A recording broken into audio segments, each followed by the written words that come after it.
નમસ્કાર દર્શક મિત્રો, સેક્યુલર ગુજરાત ન્યૂઝમાં આપનું સ્વાગત છે। ગઢડા તાલુકાના મેઘોડિયા ગામના માલધારીઓ દ્વારા ગાયો સાથે તાલુકા પંચાયતનો ઘેરાવો કરવામાં આવ્યો। બોટાદ જિલ્લાના ગઢડા તાલુકાના મેઘોડિયા ગામે ગૌચર ખાલી કરવા બાબતે વારંવાર રજૂઆત કરવા છતાં પણ ગૌચર ખાલી કરવામાં આવ્યું નથી। જ્યારે 2 વર્ષ પહેલા માપણી પણ થઈ ચૂકેલી હોય ટીડીઓ સાહેબની હાજરીમાં, ત્યારબાદ જે તે સમયે ટીડીઓ સાહેબ દ્વારા નીપજ લેવાનું કીધેલું હોય, નીપજ લીધા બાદ આ ગૌચરની જગ્યા ખાલી કરવાની હોય, ત્યારબાદ છેલ્લા 3 વર્ષથી રજૂઆત કરવા છતાં પણ આજ દિન સુધી મહાનગરપાલિકા દ્વારા હજી ગૌચર ખાલી કરવામાં આવ્યું ન હોય તો આજે મેઘોડિયા ગામના ગામ પંચાયત તથા માલધારી સમાજ દ્વારા આશરે 200 થી 300 ગાયો લઈ તાલુકા પંચાયતે આવી અને મૌખિક રજૂઆત કરેલી હોય, ત્યારે ટીડીઓ સાહેબ દ્વારા મીડિયા સમક્ષ બાહેધરી આપતા 10 દિવસની સમય મર્યાદા આપેલી હોય અને આ 10 દિવસમાં જો ગૌચર ખાલી ન થાય તો આવનારા સમયમાં બોટાદ જિલ્લાના તમામ માલધારી તથા ગઢડા તાલુકાના તમામ માલધારી દ્વારા તાલુકા પંચાયત આવી ઉગ્ર આંદોલનની ચીમકી પણ ઉચ્ચારવામાં આવી હતી। ત્યારે ટીડીઓ સાહેબ દ્વારા આ માલધારી સમાજને મૌખિકમાં બાહેધરી આપતા 10 દિવસમાં આ લોકોને નોટિસ આપી ગૌચર ખાલી કરાવી દઈશું તેમ કહેવામાં આવ્યું। તમારો પરિચય? તાલુકા વિકાસ અધિકારી ગઢડા। વર્ષે મેઘોડિયા ગામની ગૌચરના દબાણની આજે માલધારીઓ રજૂઆત કરેલી છે, ગાયો સાથે પહોંચેલા છે, આ પ્રમાણેની ફરજ પડેલી છે, શું કારણ, કેટલા સમયથી આ રજૂઆતો કરી રહ્યા છે?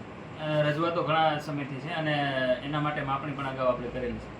માપણીમાં જે વિસ્તાર દબાણમાં દેખાડેલો છે એ દબાણનો વિસ્તારમાં જે અરજદારો આવે છે, જેમણે ખેતી ટૂંકમાં ત્યાં વાવેતર કર્યું છે, એ લોકો કોર્ટમાં શું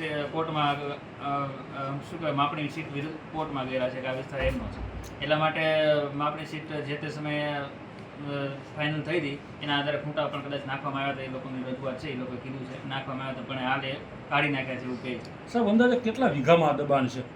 અંદાજે આપણે રેકોર્ડ પર જોઈએ તો 40 હેક્ટર સમથિંગ છે, જે ટોટલ ગૌચરનો વિસ્તાર છે, એમાંથી આપણે 30 થી 40% વિસ્તારમાં છે જેમાં દબાણ છે। સાહેબ, કેટલા વર્ષોથી ત્યાં વાવેતર થઈ રહ્યું છે?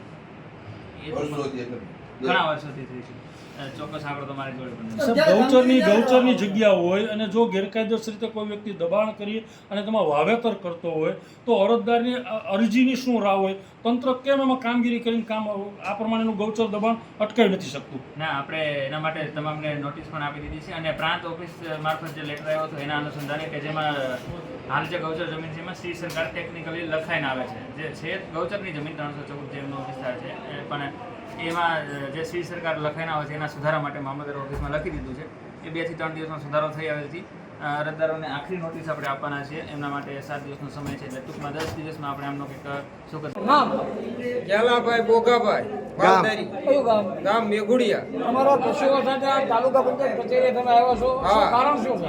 અમારા ગૌચર ખુલ્લું કરાવવા માટે અમે આવ્યા છીએ। અમારું ગૌચર ટીડીયા સાહેબ ખુલ્લું કરાવી હતી એ માટે આવ્યા છીએ અને અમને 11 દિવસની મુદત આપી છે।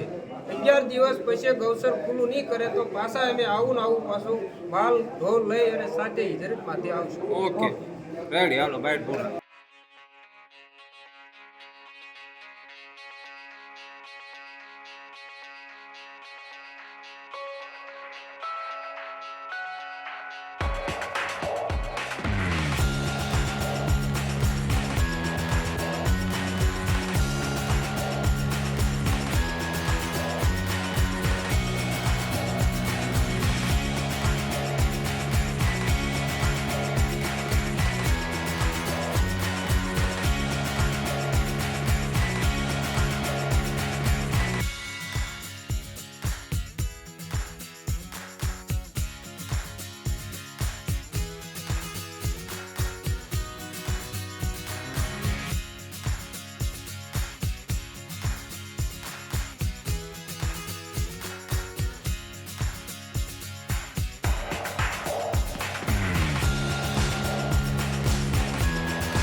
સમાચારોની અવનવી અપડેટ્સ માટે જોતા રહો સેક્યુલર ગુજરાત ન્યૂઝ।